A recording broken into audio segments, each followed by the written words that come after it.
Hey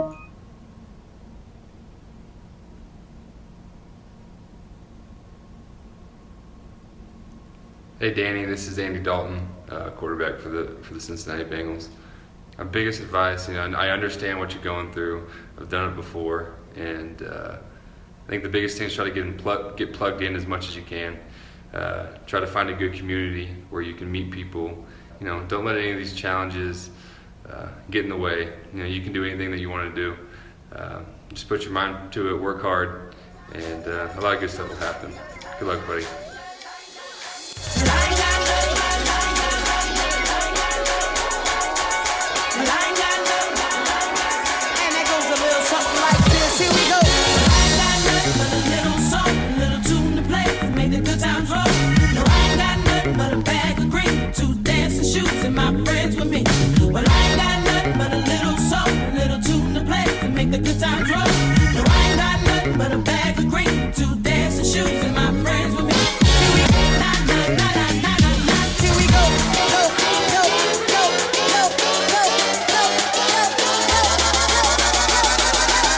Don't that feel real funky, y'all?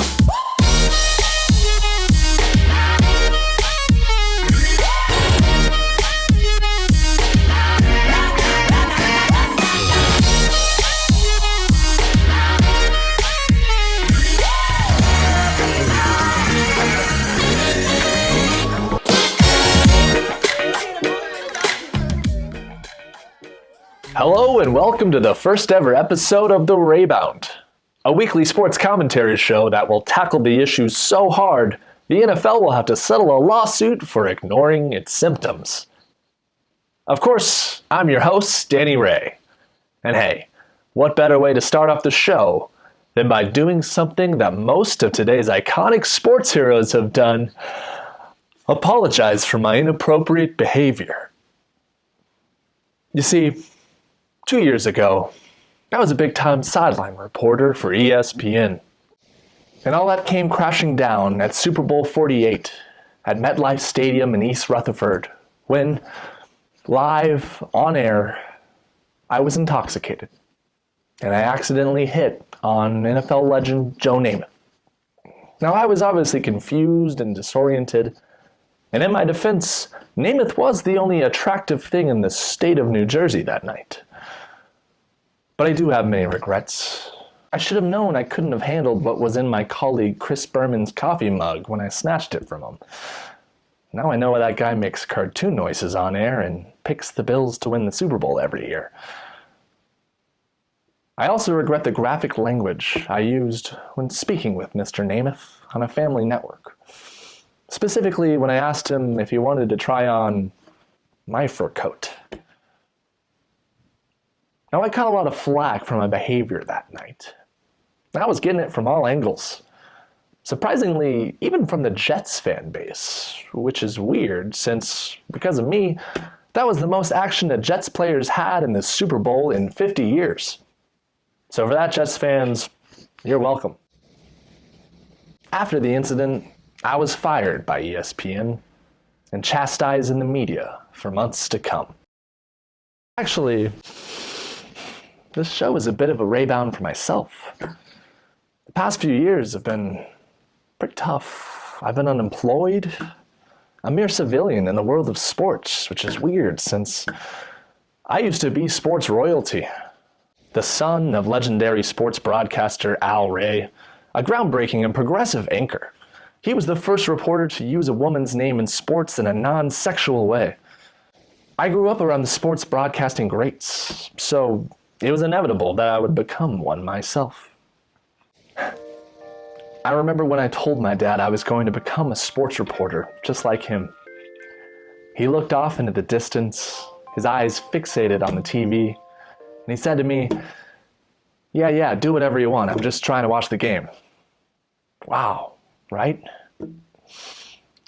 So I did do whatever I wanted.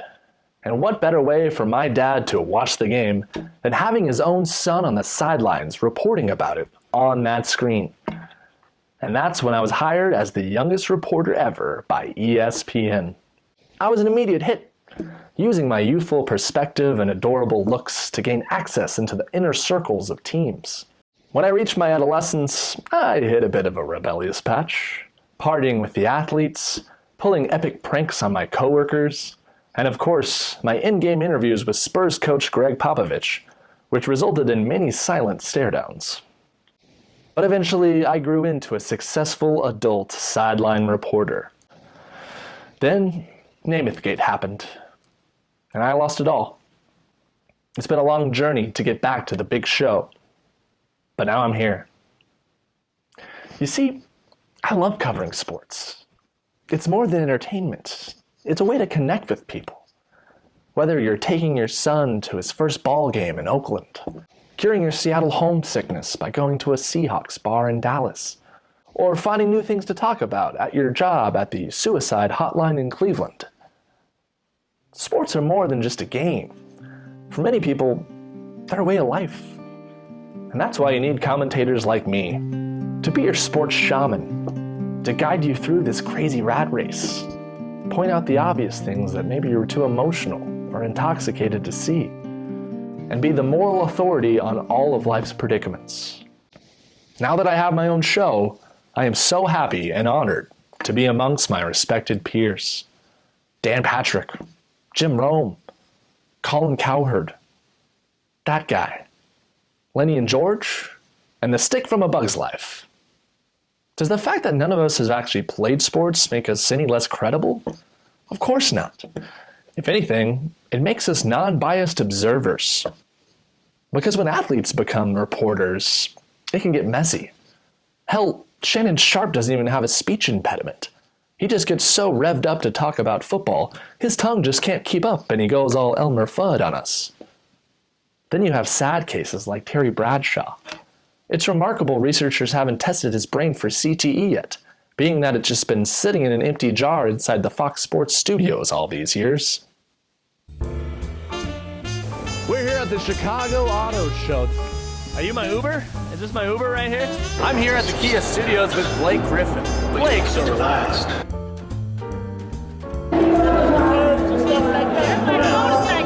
Do you know how to handle the curves?